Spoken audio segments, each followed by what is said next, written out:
to Florida. Still looking for a coach. It's as we're recording this, I'm about an hour removed from getting a text from somebody at Florida, feeling a lot better about Lane Kiffin today. And I just texted back, great. I love this stuff so much because the way this has worked with Florida is a couple Fridays ago, everybody at Florida thought they were getting Lane Kiffin. They were ready to roll. They were planning, they weren't planning the press conference, but they were kind of envisioning what it would look like. They were thinking of Lane's son, Knox, playing for Buchholz High, which is actually where Knox's mom went to high school. They were thinking about all this stuff. And then a week later, all the LSU people were sure that they were getting Lane. Yeah. The Ole Miss people still holding out hope that they're going to keep Lane, though I feel like the Ole Miss people are starting to sour on this whole thing. Yeah. So, yeah. Go ahead. I think that there is a certain point, too, where it's just like, okay, just go. I think people get to that point. So here's the thing. We just got through talking about LSU, and we talked about all the advantages the LSU job has. Obviously, the Florida job has certain advantages as well. You can win national titles there. Steve Spurrier did. Urban Meyer did. As I said when we were talking LSU, the difference between Florida and LSU is to have sustained success as Florida, you've really needed to be a Hall of Fame coach. Now, perhaps Lane Kiffin is a Hall of Fame coach. Perhaps he fancies himself one. We do know that he grew up worshiping Steve Spurrier, would like to be a Steve Spurrier type coach, is the closest thing college football has right now to Steve Spurrier when he was at his, at the peak of his powers. And that's where I keep telling people, be careful assuming anything with Lane Kiffin here. And I also include staying at Ole Miss in this mix here too. Because I think everybody now is assuming LSU, he's going to LSU. It may be that he's just always wanted to be the Florida coach and he picks Florida. Yeah. And that would make sense to me. It's not like you can't win a national title at Florida. You can. Yeah. I would have loved to see Steve Spurrier with the Twitter machine, though. That would have been electric. Oh, my God. Well, and knowing Coach a little bit, like, he likes to workshop his jokes before he runs them out there. Okay. And so getting the raw, uncut, hate-ass Steve Spurrier jokes without having them workshopped to a few different assistants on Twitter would be spectacular. Spectacular. Okay, but the conversation is, so did you tell me what you guessed with McMurphy? I did. I said LSU. Okay, so let's work off that. Let's assume that Lane is not going to Florida for the sake of the argument. Okay. You live in Gainesville. Where do we go from there? And let me ask you one before you answer that. Is Jed Fish somebody's name that should be higher up in this conversation? I am glad you mentioned that because that is the name I was about to mention. Okay. Jed Fish, Florida grad. He's at Washington. They're an 8-win team right now. Now, part of that is the Big Ten's schedule draw that they got, but he had a complete rebuild there. He obviously did a complete rebuild at Arizona. The hard part with Jed Fish is he has a $10 million buyout to get him out of Washington, which I think some might think is prohibitive. Listen, if you're willing to spend all this money on Lane Kiffin, Jed Fish is going to be cheaper than Lane Kiffin. Everybody we're going to talk about is going to be cheaper than Lane Kiffin in the long run. So that's not the issue. Jed Fish would love the Florida job, has always wanted to be the Florida coach.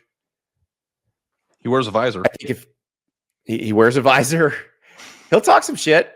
Probably not as much as Lane. But I do think I think he's one that would get a call. John Sumrall's one that they've already been talking to a little bit at Tulane. Yep. Eli Drinkwitz is one that I think they'd be talking to. Eli Drinkwitz is the one that when you bring his name up, the fan base, you see their faces turn down and they frown and they hate it. I don't really get that because this is a guy who recruits his ass off.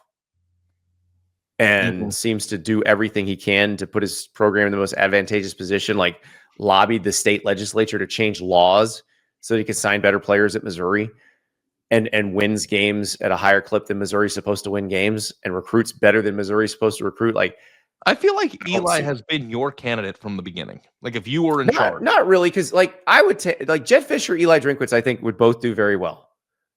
Like what Jed Fish did at Arizona, I don't think people appreciate enough. Like that first full cycle recruiting class he signed at Arizona that had Noah Fafita and Tedero McMillan and a bunch of other players who were going to play in the NFL was a masterstroke. And it was a lot of high school recruiting. It wasn't portal stuff. Yeah. And so I actually think both those guys would get the job and then bring a lot of talent to Gainesville. So I don't think you lose either way there. I think both of them could do the job well. I think Sumrall could do the job well.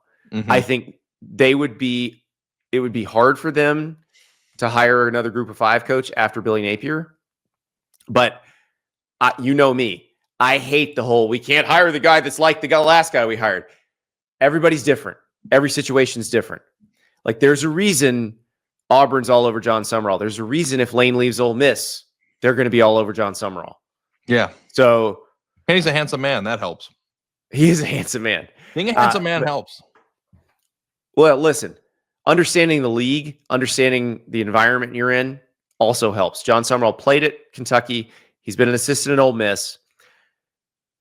You know, he won 2 Sun Belt titles at Troy, which you're saying, oh, that's not a big. No, it's being in the middle of the recruiting area where you're going to have to recruit and getting the best players for your level. It's understanding that, which same as Tulane. Same thing with Tulane. So I would think one of those 3, but let me throw another name in there. Clark Lee. Okay. And that's how we got off onto this already. And I think he would be when we had him on the show and he was talking about how they fixed up Vanderbilt from, like the way they gutted it inside out and, were plowing the sidewalks themselves and, teaching them how to stretch, all those things I think is great. And if you are willing to do that type of work, going to a place that doesn't need nearly. Right. If you can keep a lot of this Florida roster together from this year, you're going to start in a pretty good place. Yeah. It's like somebody who remodeled and demoed and remodeled an entire home. You would hire that person to remodel your kitchen. Now, can I tell you the one question I would ask Clark Lee if I were Scott Strickland? What's that? Are you bringing Jerry Kill? So for those who don't know, Jerry Kill is the former New Mexico State head coach. He also was the Northern Illinois head coach. He was the Minnesota head coach. Jerry Kill is one of the best football coaches in the world. He has a seizure disorder that made it very hard for him to keep working as a head coach. And he had to leave Minnesota because of it. He ended up retiring at New Mexico State, even though he was working miracles there. So he was the one, and he brought their offensive coordinator, Tim Beck.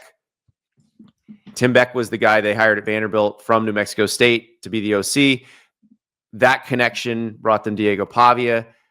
Jerry Kill came, and Jerry Kill is a very active part of that coaching staff. If Clark Lee's bringing Jerry Kill with him, ride. Let's ride. Yeah. And, one way that you can remember who Jerry Kill was is he is often confused with the Minnesota coach who was eating a dilly bar in the snow. Remember that meme? It was not Jerry Kill. It was not, but people think it was. Yeah. So yeah, that's a good question.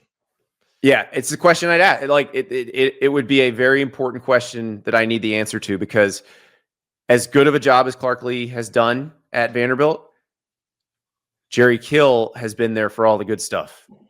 Yeah. He's been there for the turnaround. So I want to know if he's coming. About James Franklin a little bit, because James Franklin did what he's doing at Vanderbilt before it was easier to do it. Agreed. But yeah, no, anybody who has gotten more out of less, I think is a good candidate, especially because Florida isn't a disaster. No. And that's the thing. Yeah. Like, so you've got to decide if you want to keep DJ Lagway, which is strange that we're having that conversation Because a year ago would have been like, of course you're going to keep DJ Lagway. Yeah, like do you even want to at this point isn't interesting. I think most coaches would. I think most coaches look at DJ Lagway and go, I can fix that. Yeah. Give me those tools. Let me fix him. And I think most of the coaches who would be involved in this search would say that. I think Lane Kiffin would say that. Yep. So we shall see. I don't want to. It's a hard to like. I don't think I can pick one. I don't think I can say this is who's going to be Florida's coach because I still think they're in it for Kiffin. I don't think Kiffin has ruled them out yet. Yeah, Jed's a friend. Jed Fish is a friend of the program, so that'd be good if he moved down the street from you. Well, and he's also, I mean, he loves his alma mater, And I'd be curious, we've talked to Jed about this. His college roommate and one of his best friends in the world is Howie Roseman, who's the best GM in football. He's the Philadelphia Eagles GM. Would Howie help Jed get a GM at Florida that kind of helps usher them into the new era? Mm-hmm. Let's talk about where you're going to get your presents for your friends and your family this holiday season. The holiday season is here, and Academy Sports and Outdoors has the legendary gifts you need at unbeatable prices every day. Shop in-store or online at academy.com to save on gifts on everybody's list, from football jerseys to basketball hoops to fire pits to deer stands. And Ari knows what a deer stand is now. He also knows what field dressing a deer means now. So he's learned a lot from doing these Academy ads. The most wonderful time of the year happens here this Christmas. Give the gifts of fun from Academy Sports and Outdoors. Now, my son is actually out of the country right now, so he wouldn't be listening to the show probably. So, Academy, I might have to hit it up for some fishing gear because we are going to the Keys right after Christmas, and I think he would like some new fishing gear for that trip. You and I are going to have very different Christmases. I'm going to be in Park City, Utah. So Academy, no shame in that game. That's your place, dude. You got to give me some rest. I love Park City. Yeah. But Academy has us both covered, right? That's right. Academy, you need the jackets, you need the gloves, you need all the gear for that. You have it there. And yes, a deer stand, which now you know what that is. I'm glad you know. You know that you can field dress a deer and it's much easier to carry. It's horrifying. Yeah. Academy Sports and Outdoors. Go to academy.com or shop in store. Because that's a big question. Like with Lane, one of the things that may have spooked Lane a little bit is Florida was talking to GM candidates and it was all former NFL guys. And now when they realized that was going to be a problem for Lane, because Lane wants to bring his own person, he wants to handle, personnel. He does not want to have someone parallel to him on the org chart. They said, oh, no, never mind. But I actually think Jed would be more comfortable with that because Jed's worked in the NFL. Yeah. And also one other selling point that Florida has that Washington might not is that Florida's campus is nowhere near an active volcano.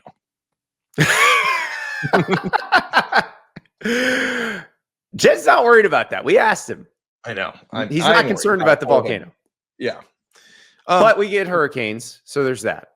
Are we going to wrap this thing around? Because there's one question that we have to answer here, Andy. Okay, sure. Which is, if Ole Miss is going to do the ultimatum thing and not allow Lane Kiffin to coach, which I think is happening, cut off their nose to spite their face, who does that mean that they're going to be able to get?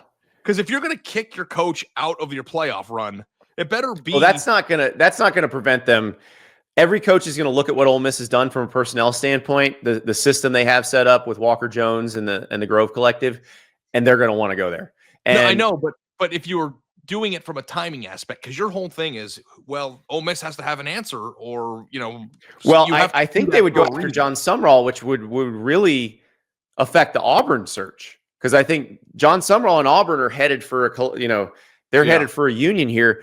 But here's the thing with John, because remember, John Sumrall might also be in the playoff, but the difference is if you're going from Tulane to an SEC school, you can be the coach in waiting at the SEC school and coach in the playoff. Yeah. You can't do it if you're going to another SEC school. Yeah. Although I think you could do it if we could all just be adults in the room. No, you can't be adults because you'd have to be recruiting guys on your roster to your new school at the time. Wouldn't care. Yeah, that's why you're not an AD. I know. I wouldn't care because I'd want to win a national title or put my team in the best position to accomplish. But it wouldn't work that way. It would be, the dynamics would be weird. And like, there's a reason if you talk to ADs, not one of them would say, I'll let him coach. Yeah. It just would stink to be worse because you let him go, miss out on an opportunity that you're desperate to have again because you're worried about the future instead of the present. That's all. That's just like the way I view it. It's your job to worry about the program, and the future of the program matters too. So,